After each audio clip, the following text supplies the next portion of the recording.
Beloved in the Lord, may the peace of the Lord be with you. Welcome to our YouTube channel Shalom. On this channel we disclose biblical teaching, the Psalms, and the strategic prayer. The theme of our biblical teaching today is, how can we overcome these fears? It happens to everyone to be afraid.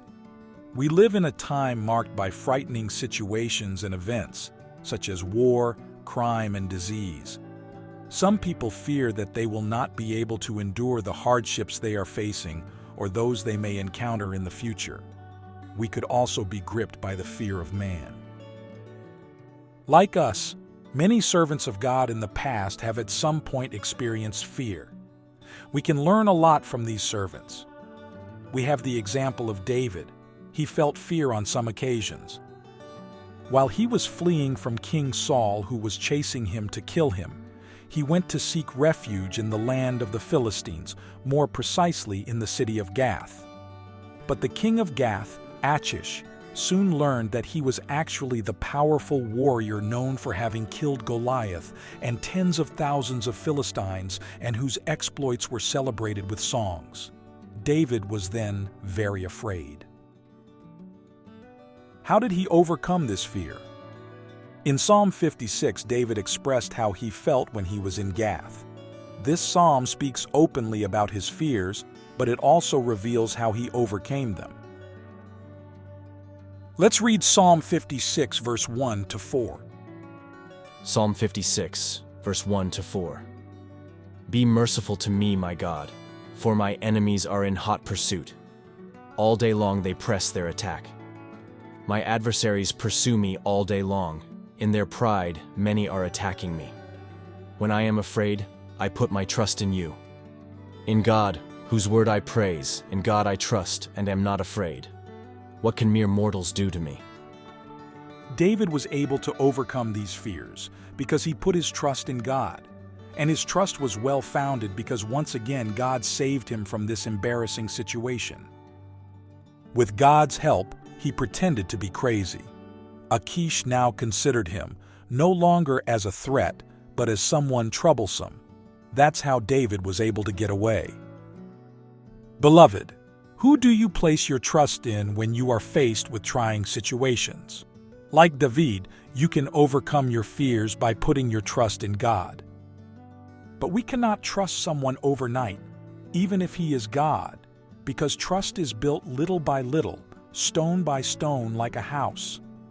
Let's see how David was able to have such a solid trust in God and how we can follow his example to strengthen our trust in God, especially when we are experiencing a feeling of fear. First, David used to meditate on what God had created, which reminded him that God is all-powerful and is able to intervene favorably in any situation.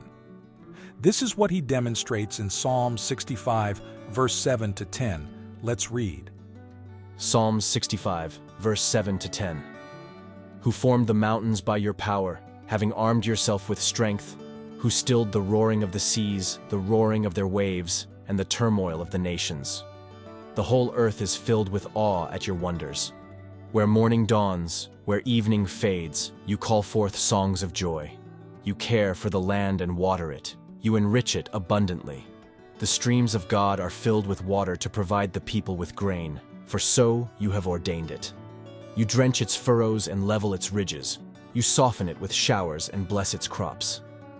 If you too take the time to meditate on God's creation, this will strengthen your faith in Him and dispel your fears. For example, if you observe the way He takes care of birds and flowers, which were not created in His image and are not capable of worshiping Him, this will strengthen your conviction that He will take care of you too. David was also meditating on what God had done to these servants. Psalms 37, verse 25 to 26. Psalms 37, verse 25 to 26. I was young and now I am old, yet I have never seen the righteous forsaken or their children begging bread. They are always generous and lend freely. Their children will be a blessing. Just like David, you can also meditate on what God has done for these servants. For example, You can read the story of a biblical character who showed remarkable faith and see how God rescued the latter. The stories of Daniel, Anne, Madichi are some of them. This will strengthen your conviction that God can also deliver you from all situations, even those that look like furnaces. David also took time to meditate on what God has done for himself. Psalms 22, verse 10 to 11. Psalms 22, verse 10 to 11. Yet you brought me out of the womb. You made me trust in you, even at my mother's breast. From birth I was cast on you. From my mother's womb, you have been my God. You can also meditate on how God has taken care of you over time. You might be wondering, how did God answer your prayers? In what sense is Jesus' sacrifice proof of God's love for you? The more evidence you will have about how God takes care of you, the more you rely on Him, you will feel that God guides and protects you, and He also understands your feelings of fear in the face of adversity.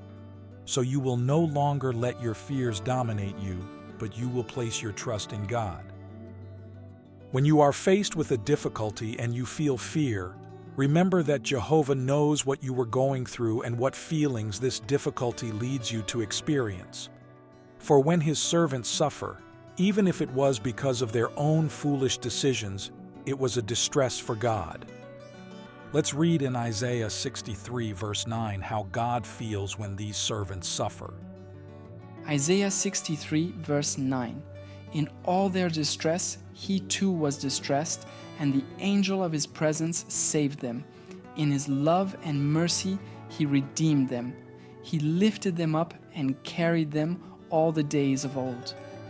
When you are afraid, your Heavenly Father understands how you feel, and He desires to help you overcome your fears. If fear comes over you, meditate on what God will accomplish in the future. Think in particular about how you will feel when the devil is no longer there, that the wicked will be replaced by people who love God, and that there will no longer be death, no mourning, no complaints, no suffering, and that the old things would have definitively disappeared. In conclusion, many events or situations can scare us. But like David, let's not let fear dominate us. If you take the time to nourish your faith in God by thinking about all that He has created, how He has faithfully rescued these servants of the past, all that He is doing for you now and what He is ready to do soon for you, your trust in Him will be solid as a rock. As David then, you could confidently say, "The day I am afraid, I put my trust in God." If this podcast has edified you, like the video and share it with your loved ones. By doing so, you will notify YouTube that you have found this interesting content, so they will show it to many other people, who can also learn lessons to strengthen their faith in God. Tell us in the comments what you think of this biblical teaching. If you have any other idea to strengthen our trust in God, don't keep it to yourself. Share with us in the comments. If you are new to our channel, subscribe so you don't miss our next publications. To do this, click on the word subscriber below the video, then you will see a bell. Click on the bell and select the word all. Congratulations! You have just subscribed to our channel, and YouTube will send you a notification when we publish a new video. Thank you for listening to this podcast so far. We hope it has strengthened you. May Jehovah God strengthen you and bless you abundantly. See you next time.